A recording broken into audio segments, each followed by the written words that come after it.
বিশ্বের রাজনৈতিক পটভূমিতে অনেক যুদ্ধ হয় সরাসরি মুখোমুখি লড়াই, তবে কখনো কখনো যুদ্ধ হয় এক ধরনের প্রক্সি যুদ্ধ, যেখানে এক প্রধান শক্তি সরাসরি লড়াইয়ের পরিবর্তে অন্য গোষ্ঠী, বিচ্ছিন্নতাবাদী গ্রুপ বা বিদ্রোহীদের পেছন থেকে সাহায্য করে, তাদের অস্ত্রশস্ত্র ও অর্থ দিয়ে নিজের স্বার্থ হাসিল করে। ইসরায়েল দীর্ঘ সময় ধরে মুসলিম বিশ্বের নানা অঞ্চলে এমন প্রক্সি যুদ্ধ চালিয়ে আসছে। তাদের মূল উদ্দেশ্য একটাই, মুসলিম বিশ্বকে বিভক্ত ও দুর্বল করে রাখা, যাতে কখনোই কোনো একক শক্তি হিসেবে তারা মাথা তুলে দাঁড়াতে না পারে। এই যুদ্ধ কখনো সরাসরি সামনে আসেনি, কোনো আদর্শের খেলা নয়, বরং বাস্তবতার কঠিন খেলা, যেখানে আদর্শ, নীতি, নৈতিকতা কেবল শব্দই।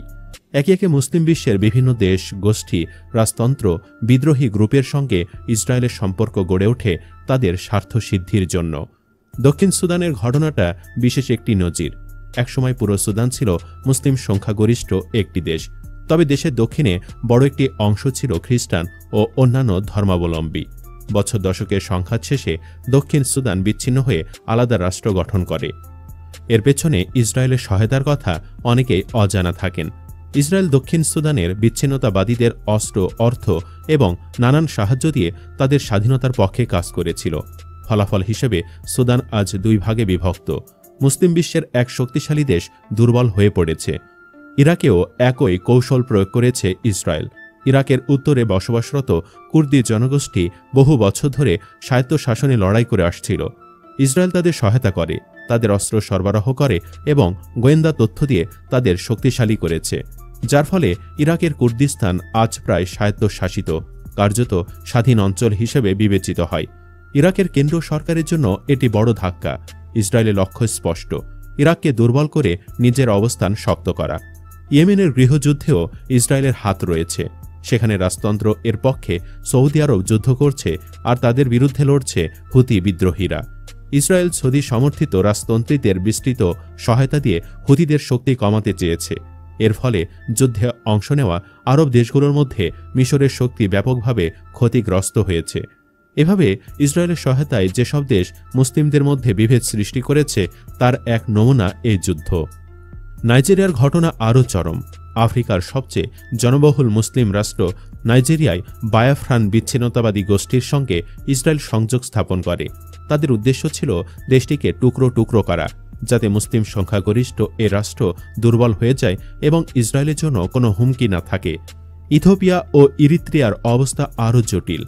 ইসরায়েল একই সময়ে মার্কিন সমর্থিত রাজতন্ত্রী ইথিওপীয় সরকার এবং সোভিয়েত সমর্থিত কমিউনিস্ট ইথিওপীয় সরকার উভয়কে সাহায্য করেছে। তাদের লক্ষ্য ছিল ইরিত্রীয় বিচ্ছিন্নতাবাদীদের দমন করা, কারণ ইরিত্রিয়া মুসলিম সংখ্যাগরিষ্ঠ দেশ।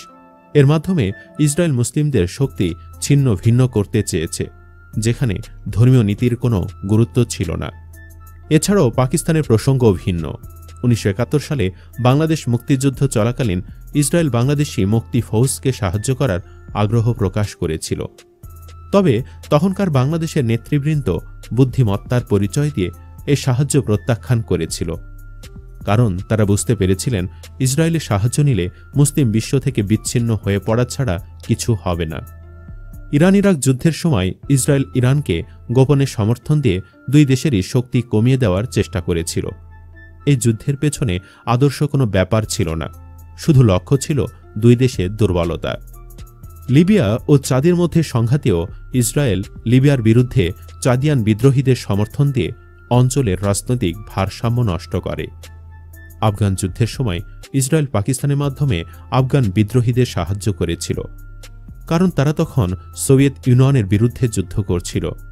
এই মুহূর্তেও ইসরায়েলের প্রক্সি যুদ্ধের কৌশল স্পষ্ট, শত্রুর শত্রুকে বন্ধু বানানো। বসনিয়া ও হার্জেগোভিনার গৃহযুদ্ধেও ইসরায়েল বসনীয় সার্বদের পক্ষে ছিল, যদিও সার্বরা বসনিয়াক মুসলিমদের বিরুদ্ধে গণহত্যা চালাচ্ছিল, অথচ তখন যুক্তরাষ্ট্র বসনীয় সার্বদের বিরুদ্ধে লড়াই করছিল। এটি ইসরায়েলের দ্বৈত কৌশলের আরেক নিদর্শন। সিরিয়ার গৃহযুদ্ধেও ইসরায়েল সিরীয় বিদ্রোহীদের ব্যাপক সমর্থন দিয়েছে, যাতে সিরিয়া ও ইরান দুর্বল হয়। এছাড়াও গাজায় হামাসের অবস্থান দুর্বল করার জন্য ইসলামিক স্টেটের সঙ্গে সংশ্লিষ্ট গ্রুপকেও ইসরায়েল সমর্থন দেয়। ইসরায়েল দীর্ঘদিন ধরে আলজেরিয়া ও আলজেরীয় সমর্থিত পোলিসারিও ফ্রন্টের বিরুদ্ধে মরক্কোকে সহায়তা করে আসছে। ইরানের অভ্যন্তরেও আজারবাইজানি, কুর্দি ও বালুচ বিচ্ছিন্নতাবাদীদের সমর্থন দিয়ে তারা ইরানকে দুর্বল করার চেষ্টা চালাচ্ছে। এসব ঘটনা থেকে পরিষ্কার বোঝা যায় ইসরায়েলের প্রক্সি যুদ্ধ কখনো আদর্শ বা নীতির ওপর দাঁড়িয়ে নেই। তারা কোনো পক্ষকেই সত্যিকারের ভালোবাসে না। তাদের একমাত্র লক্ষ্য মুসলিম বিশ্বকে একত্রিত হতে দেওয়া নয়, বরং বিভক্ত ও দুর্বল করে নিজেদের অস্তিত্ব রক্ষা করা। একই সময় তারা ইথিওপিয়ায় সোভিয়েত সমর্থিত কমিউনিস্ট সরকারের পাশে থেকে ইরিত্রীয় বিচ্ছিন্নতাবাদীদের দমন করতে সাহায্য করেছে। আবার আফগানিস্তানে সোভিয়েতদের বিরুদ্ধে বিদ্রোহীদের সহায়তা করেছে। একইভাবে ইরাকে মার্কিন সমর্থিত কুর্দি বিচ্ছিন্নতাবাদীদের সাহায্য করেছে। আবার পাকিস্তানিদের বিরুদ্ধে বাংলাদেশিদের সাহায্য করতে চেয়েছে। এই কৌশলগুলোর পেছনের মূল উদ্দেশ্য হল মুসলিম বিশ্বে কোনো শক্তিশালী ইসরায়েল বিরোধী শক্তির উত্থান যেন না ঘটে। তারা চায় মুসলিম বিশ্বের শক্তিকে ছিন্ন ভিন্ন করে নিজের অবস্থান অটুট রাখতে।